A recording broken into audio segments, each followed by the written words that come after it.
as far as injury, Worthy, Zill, he's getting ready, and then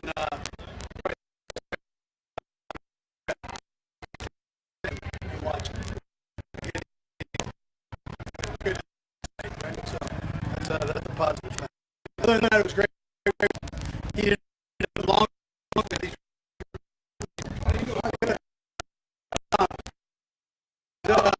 Ramp up. We had five, and then the guys get it in their pads. And we'll do another ramp up. All good day today. Both sides challenging each other, which means you're going to have improvement, right? So that was a positive. All right, time's yours. And one of the few changes we saw today was having Luke Kuechly be a left guard. I just wonder what led to that decision, and what would you like to see just from that position right now as Joe recovers? Yeah, so Andy Heck does it. I mean, he mixes everybody in, and we did a little bit of that in the OTAs.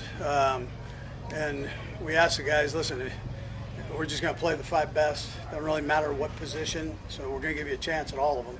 This is a good time to do that during this ramp-up period. So when they're not in pads, just get them familiar with those areas. Yeah. Coach, Andy, it seems like Pat's always like to go downfield up here, but it seems like this year maybe a little more often. What's your advice been to him in that regard, other than go ahead and do it? Yeah, I mean, he's going to throw to the guy that's open. We're calling kind of the same plays, Adam, but he's got guys that, that's a part of their game. The best part of their game is going downfield. So he's utilizing that right now and testing it out, and seeing how it works. And so far, he's had some good connections there. I know you'll have more information once pads come on, but so far, Wanya Morris, just how He's doing a nice job. Everything is kind of pass. You're not doing a ton of run in here.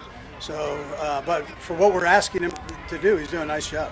Obviously, along those same lines, Coach, you do have some competition at the left tackle position. Realistically, is there a timeline you see that position settled? Because I think, like, when you think about this first years where you are transitioning from Fisher to Brown to somebody. Yeah, I mean, we'll just see how it goes. I mean, you obviously want to get the guys reps in there and all that, but you also want to make sure you get the best guy in there. So you give them a chance to play with one another and as far as the guards and the tackles go, and see what the best match is there and how they fit together. Would you say that competition though tends to ramp up once the pads come on Friday? Yeah, a lot of things ramp up there, Herbie. But yeah, that's one of them. Yeah. Once you mix the pass and the run in, that's what you've got to get going here. And we don't, the run is all curved down to where it's almost just fits. So it's not quite the same. Coach, Kadarius has been working with running backs and both receivers. Is plan for him to kind of be that dual threat?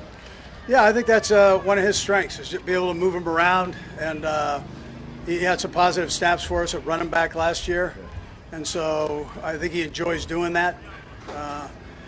He's pretty multifaceted there with what he can do, and we're going to try to utilize it to the best of his abilities there. Yeah. Let's go at it.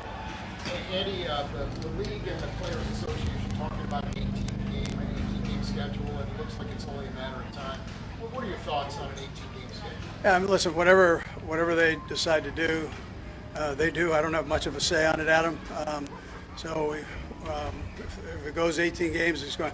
I know this year it's not going 18 games. So we're going to try to focus in on these 17 that we got and try to do the best we can. Andy, Juwan Taylor's going to come in here. He got a rough start with the penalties last year, and I wonder how much you think that affected the rest of the season. And he's coming in a fresh start this year. Can you speak to that? Yeah, he's working hard. I think he settled down that last quarter in there. As far as the penalties go, you started out like he did with the first game, and he got away with a couple things as far as being deep, and then he got nailed for it after that. So that's how that goes. I think he learned a good lesson last year. It looked like he finished strong, so that was a positive, and he picking up in a good spot with the OTAs and these practices we've had up here. Yeah. Steve? Oh, Matt, go ahead. Coach, Isaiah Pacheco looks like he's been just maybe getting a handful of reps early on. plan there for him? Yeah, we always try to rotate guys in there, and that's what we're doing. So it's really nothing different. We're not doing anything different there. Just try to rotate them in, make sure they get their legs under them in these 4 days, and then get them going here.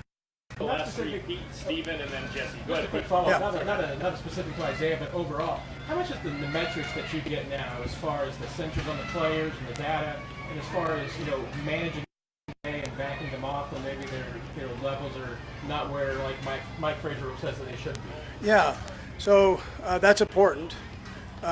We try to keep a close eye on the guys. As coaches, we try to keep a close eye, trainers, plus you have the data that Frazier keeps track of. And between all of that, we want to make sure that we ramp them up and that we don't have the pulls. First 3 days here, that's when they're really, fragile that way, those hamstrings. So we try to make sure that we mix everybody in. We've got numbers, use the numbers, and try to stay away from those pulls. Coach, the last time us and all the fans got to see Derek Prince was last year. Year over year, behind the scenes, how have you seen him grow to maybe get some more opportunities? Prince, you're saying? Derek Prince. Yeah, he's been working hard, so he's worked hard this offseason. He's a great kid, and he's getting reps now. So we'll see how that goes and how he does once we get the pads on. Steven? We saw Reese Simon and Mihio back returning kicks, and Reese Simon is actually kicking. Their path to make the team is a lot has to do with special teams. So what have you seen from those two guys in their effort to make this team? Yeah, so we always tell the guys that there are 3 or 4 guys that make it because of their special teams play. And those two would probably fit into that category. They still got to do well at their position, but they're given opportunities right now to do that. Now we've got a lot of returners, so they're rotating in there. But for them, you probably say for them to make the team, they've got to be able to help out in that area. And just ask specifically about Lewis kicking. How's he look on kickoffs? Yeah, he does okay with that. Yeah, he's kicked a few balls before, so he's got a little feel for it, and so it's not something new to him. You have to do. Yeah. Okay, thanks, guys. All right, good. Thank you.